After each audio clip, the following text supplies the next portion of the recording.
Your wife breaks your heart. If you're not going to work, you can't sleep anymore. You're upset. She's running around with a new dude. You see her Instagram story. She got some new guy. You're furious and you're angry and you're jealous and you're bitter.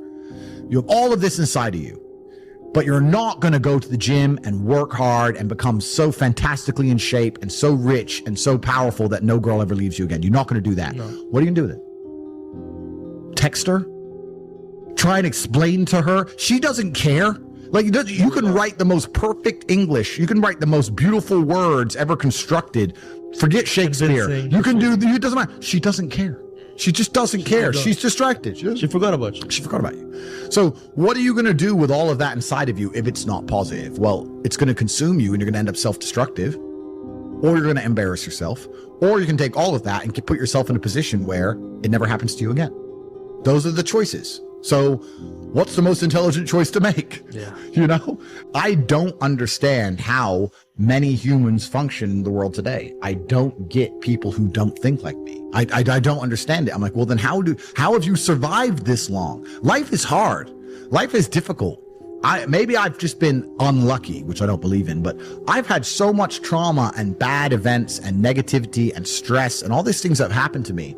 And I've used all of it to be monumentally successful. People are functioning. If you're not thinking like me and you're going through life with any other mindset, you've been extremely fortunate that God smiled on you and allowed you to sit around most of the time doing jack shit, and you have yet to be punished for that. Yeah. I could never have lived that life. If I was a bit lazy or a bit, you know, or I was a bit of a snake, or if I lied to people, I'd be dead by now. Yeah. Like, so a lot of these people are just absolutely and utterly blessed by God that they managed to go through life with such a non-competitive mindset and they still breathing. Like, I don't understand how people can think any other way. Yeah. I've spoken to dudes and like, yeah, you know, I had a bad couple months. Why? My girl left me. You've wasted months.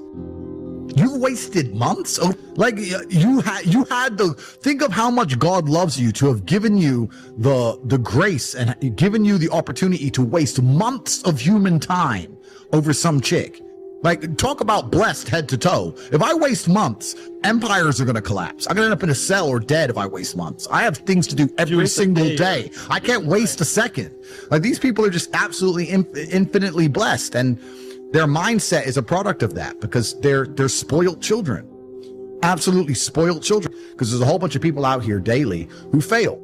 There are men out here who fail daily and they have yet to feel the true consequence for it. They fail to go to the gym when they know they should have gone to the gym. They fail because they forgot their keys and it took them 10 minutes to find them. They fail because they replied to a question they got sent on WhatsApp the wrong way. They fail because they didn't smile when they were supposed to. They didn't say please and thank you to that person who helped them. They fail because they didn't say hi to that girl who's looking at them out the corner of their eye. They just fail perpetually. They go through life missing every opportunity and just failing. And somehow we've built a society which is so soft and God is so giving and so graceful that they still have a place to eat and somewhere to sleep, and they're still surviving.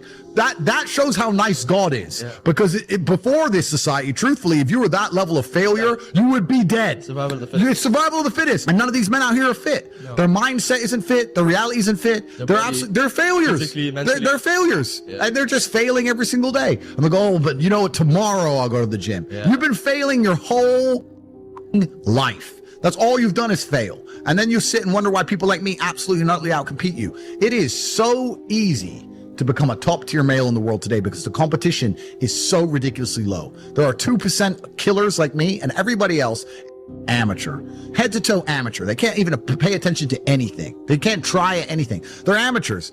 And it's really mind blowing to me because I've tried with all of my computational power to imagine having a mindset different to mine. And I just can't see a reality worth having. I can't see a reality worth living. I can't see how you're going to build a life worth experiencing if you have any other mindsets. I've never seen somebody massively succeed and they didn't believe in themselves, ever. I've never seen somebody who just allows life to happen to them and become blown off course by some sadness, end up doing massively monumental and important things. I've never seen it. It's never happened. It does, and it's never going to happen. Because it's competitor. It's like crypto. It's player versus player. Right. I can sit here right now at power. I can sit here right now and recall events that will prevent me from sleeping for 2 to 3 days. That gives me a superpower that other men do not have. They want to go to sleep. They're tired. I can stop being tired for days at a time. I can just have a thought. I can remember, I can sit, close my eyes, and use the power of my brain to vividly remember events, and I will not sleep for days. And when people come to me and say, oh, this happened, I'm really sad, or my heart broke, or this bad thing happened to me, I say, good. Thank the Lord that he's given you this endless source of motivation. You're wasting it.